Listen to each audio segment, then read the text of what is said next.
দর্শক আসসালামু আলাইকুম, আশা করি ভালো আছেন। ডেঙ্গু নিয়ে যেভাবে বলছিলাম যে ডেঙ্গুর ডেথগুলোকে, ডেঙ্গুর ডিজিজ হওয়াকে আমরা প্রিভেন্ট করতে পারি কিভাবে। দেখুন, ডেঙ্গু মশাবাহিত রোগ। আমরা যদি মশাকে প্রতিহত করতে পারি, প্রিভেন্ট করতে পারি, মশার গ্রোথটাকে আমরা রোধ করতে পারি, তাহলেই তো আমরা ডেঙ্গুকে প্রতিরোধ করতে পারি। ডেঙ্গু প্রতিরোধ করাটা এখন খুব জরুরি বিষয় হয়ে গিয়েছে। গত কয়েক মাসে ডেঙ্গুর ডেথ দেখেন, আমরা যদি দেখি যে আমাদের সেই মে মাস না, এটা আসলে জানুয়ারির থেকে আমাদের ডেথ ছিল। আমি শুধু মেটা তুলে ধরছি, এটি ডব্লিউএইচওর একটা পরিসংখ্যান।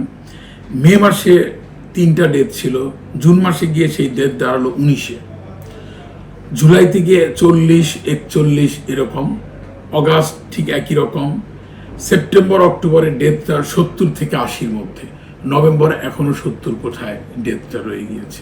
তাহলে এই যে এতগুলো ডেথ, এতগুলো মানুষ অকালে মৃত্যুবরণ করলেন, এটার দায়ভার কার দর্শক? এটি তো আমাদের একটু চিন্তা করতে হবে। এটা আমাদের সবার, এই সমাজের, এই দেশের এই দায়ভার। তারপর এই ডেথগুলো তো প্রিভেন্টেবল ডেথ, আমরা তো অবশ্যই প্রিভেন্ট করতে পারি। আমরা যদি মশাকে নিধন করতে পারি, তাহলে অবশ্যই আমরা এই ডেঙ্গুর ডেথকে প্রিভেন্ট করতে পারি। তাহলে কীভাবে আমরা মশা নিধন করব?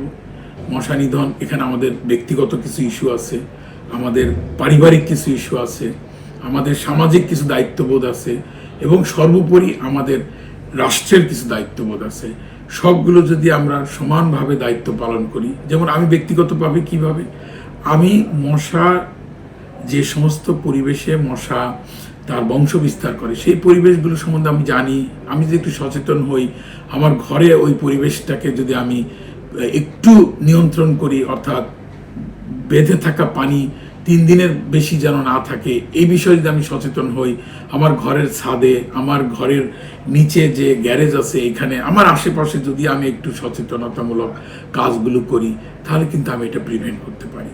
আমার পরিবারের সবাই যদি আমরা কোঅর্ডিনেটেডভাবে এই কাজটা করি, তাহলেও কিন্তু আমরা এটি প্রিভেন্ট করতে পারি, এই মশাকে আমরা নিধন করতে পারি। ব্যক্তিগতভাবে আমরা যদি মশারি ইউজ করি, আমরা যদি মশার রেপিলেন্ট যে ক্রিম আছে, এগুলো অবশ্যই একটু এক্সপেন্সিভ হয়ে যাবে, সবাই হয়তো এটা আমরা ইউজ করতে পারবো না, বাট আমরা কেউ কেউ তো করতে পারবো। কেউ কেউ তো আমাদের সমাজের এই মশার রেপিলেন্ট ইউজ করতে পারবে, যেটি গায়ে লাগালে লোশনের মতো লাগাবেন, আপনার গায়ে মশায় কামড়াবে না, এটি হতে পারে। তারপরে আমাদের সামাজিকভাবে দায়বদ্ধ থাকতে হবে। আমাদের লোকাল গভর্নমেন্টের কিছু কাজ আছে, যেটি স্থানীয় সরকারের কাজ আছে, সেটি যদি তারা ঠিক মতো করে, তারা করছে বিভিন্ন সময়ে, বাট এই কাজগুলো কোঅর্ডিনেটেড হচ্ছে না।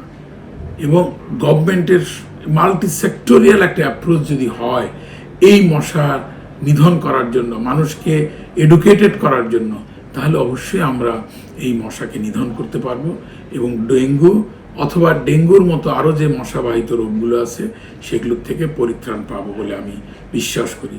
দর্শক, আসুন আমরা সবাই মিলে আমাদের যার যার ব্যক্তিগত জায়গা থেকে আমরা একটু সচেতন হই, আমরা চেষ্টা করি কিভাবে আমরা এই মশাকে প্রতিহত করতে পারি। ধন্যবাদ। আসসালামু আলাইকুম।